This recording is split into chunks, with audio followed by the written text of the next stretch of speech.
Vamos agora falar um pouco aí dessa alta. A gente estava até comentando aí sobre essa questão das bolsas estarem já operando em alta nessas últimas semanas. Você acredita que o investidor está mais otimista aí com esse cenário atual ou com esse crescimento que tem a ver aí com o ciclo de alta que geralmente acontece mais para o fim do ano mesmo?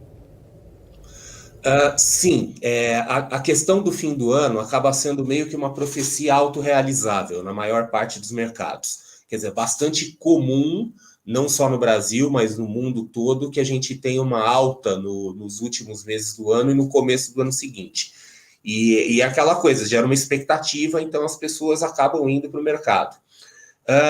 Eu não sei até que ponto a alta do mercado brasileiro ela está sendo levada por conta desse efeito, que é um efeito cíclico, ou se de fato os agentes econômicos estão otimistas. Eu tenho a percepção de que nem tanto, né? Eu tenho a impressão de que o fator cíclico está contando mais do que o fator de fundamentos, do que o fator estrutural. Quer dizer, a economia brasileira ela está fragilizada, e todas essas conversas que a gente teve até agora, há poucos instantes, falando, por exemplo, sobre flexibilização de políticas fiscais, né, de teto de gastos, etc., isso não ajuda em nada. Então, eu tenho a sensação de que o fator cíclico está tendo um peso maior do que o fator fundamentos. Ok, ainda falando sobre pensando nessa alta da bolsa, quais cuidados que o investidor deve tomar para não se deixar levar por esse otimismo e acabar perdendo um dinheiro, André? Eu sou um adepto da visão de que o investidor ele tem que ter uma estratégia e ele tem que seguir uma estratégia. Então, assim, quando principalmente um investidor que ele tem o hábito mais de fazer investimentos ou de investir com mais frequência, ele precisa ter critérios e parâmetros para saber quando que ele faz uma compra, quando que ele faz uma venda, exatamente para ele não ficar reativo, para ele não ficar reagindo a dicas, a comentários, a boatos e a conversas por aí. Porque quando a gente vê, por exemplo, esse típico movimento de final de ano, isso em grande parte é uma coisa reativa. A gente vê pessoas entrando, em particular pequenos investidores, porque fica aquela sensação de todo mundo está entrando, todo mundo está ganhando dinheiro, está acontecendo uma festa e eu estou ficando de fora.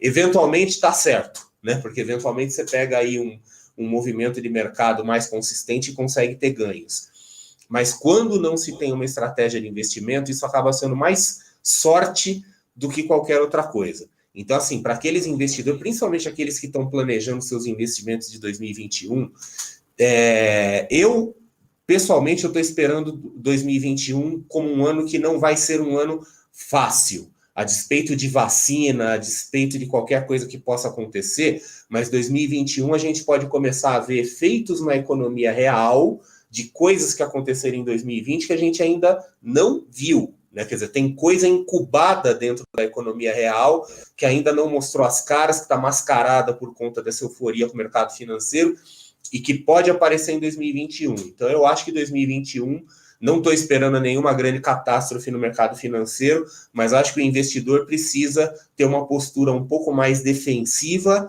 e trabalhar com algum tipo de estratégia. Que estratégia? Não sei. Aquela que o investidor achar que for mais adequada com ele, mas que ele não fique reativo.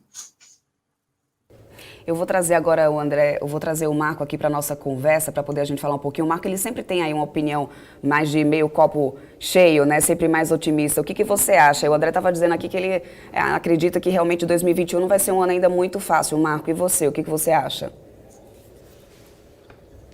Eu acho assim que a gente acha que tem possibilidade de mais notícias positivas em 2021 do que negativas, né? Difícil, depois de passar nesse ano de 2020, achar que a gente pode ter mais notícias negativas. Ou seja, notícia negativa a gente já sabe, e notícia positiva talvez a gente não saiba ainda todas elas, né? Então, estão saindo notícias ainda em relação à vacina, estão saindo notícias em relação à recuperação das economias. Algumas vão precisar de mais estímulos, outras um pouco menos. Enfim, mas acho que os sinais são que a gente deve ter um ano 2021 com uma grande recuperação, e acho que uma recuperação homogênea, coordenada, né? Ou seja, o mundo inteiro deve crescer, talvez a China saia na frente, depois vem outros países, mas uma coordenação de crescimento mundial que acho que é o que impulsiona as pessoas a saírem de casa, ter mais confiança, gerar emprego, ser empreendedor. Então, acho que a minha leitura é sempre um tom um pouco mais positivo. E quem tem conseguido se antecipar esses movimentos, tem conseguido já aproveitar essa tendência aí de risk-on, né, no mundo todo mundo aumentando o apetite a risco, querendo realmente fazer negócio, querendo investir em ações, e tem trazido bons resultados. Então, eu acho que a grande dúvida em relação à economia mundial, ano que vem, economia brasileira, acho que é o tamanho da intensidade do crescimento da economia, né? Eu não tenho dúvida que a economia brasileira, que o mundo vai crescer em 2021 e que as empresas vão apresentar expansão de lucros. Acho que a dúvida agora é em relação à intensidade. Pode ser uma intensidade um pouco mais fraca, um pouco mais forte, mas com certeza a gente vai ter expansão de lucro, de PIB, de atividade no mundo todo, tá? Então, é um ambiente ainda propício para a tomada de risco, né? Não vejo nenhuma sinalização de reversão. E os riscos continuam existindo, mas são os mesmos riscos que a gente já conhece no ano de 2020, né? Endividamento, a questão fiscal no Brasil e no mundo, né? A gente tem endividamento das famílias, a gente tem uma série de indicadores que trazem preocupação, mas acho que não tem nenhuma notícia nova ruim, espero que não tenha uma grande notícia ruim ainda para aparecer. Então, esse é a minha leitura para investimento, para PIB, para atividade para o ano que vem. E o lado bom é, como a gente viu assim, por exemplo, o PCA veio um pouquinho acima, mas ninguém se preocupa, né? Assim, não é amanhã ou hoje, né, que o Banco Central vai subir os juros de 2% para 10%, né? Se fosse numa crise anterior, outras crises anteriores, o Brasil estaria subindo os juros no meio dessa crise, e não é o caso, não vai acontecer isso no Brasil e no mundo. Então, a inflação tá bem comportada, bem controlada por aqui, no mundo todo. Então, a gente não vê necessidade de subir juros tão cedo, como o Massaro falou, no mundo todo, e no Brasil não vai ser diferente. Vai subir um pouquinho, mas não tem nenhuma grande preocupação em relação a isso, né? Então, esse é o meu cenário. Eu acho que de novembro para cá, quem tem conseguido entender que é um cenário um pouco mais otimista, acho que tem surfado bem. A Bolsa já saiu de 98 mil pontos para 113 mil pontos, enfim, de maneira muito rápida. Eu acho que o mercado já está incorporando um pouco desse cenário um pouco mais acho que até mais rápido do que o que era esperado, né, Marco? Até essa dúvida que a gente tem, assim, olhando para a Bolsa, com certeza, uma parte da expansão, da melhoria de 2021 já tem sendo, o mercado não espera, muito ansioso, né? Então, uma parte dessa recuperação de 2021 já está sendo incorporada hoje, já está sendo antecipada hoje. O difícil é entender qual que é o tamanho dessa parte. Será que é 100%? Será que é 10%? Mas, com certeza, uma parte do ano de 2021 já está sendo... o mercado já trouxe a valor presente, já trouxe hoje para os preços de hoje, né? Mas, com certeza, o mercado já antecipou um pouco desse otimismo. E aí, de novo, eu sempre falo assim, Marco, me fala... Não tem um fator específico, né? Mas se fosse nomear um fator, ele chama-se vacina, né? A vacina está trazendo essa recuperação da confiança, né? Maravilha. Eu torço por esse cenário otimista, né? Torço por esse cenário otimista.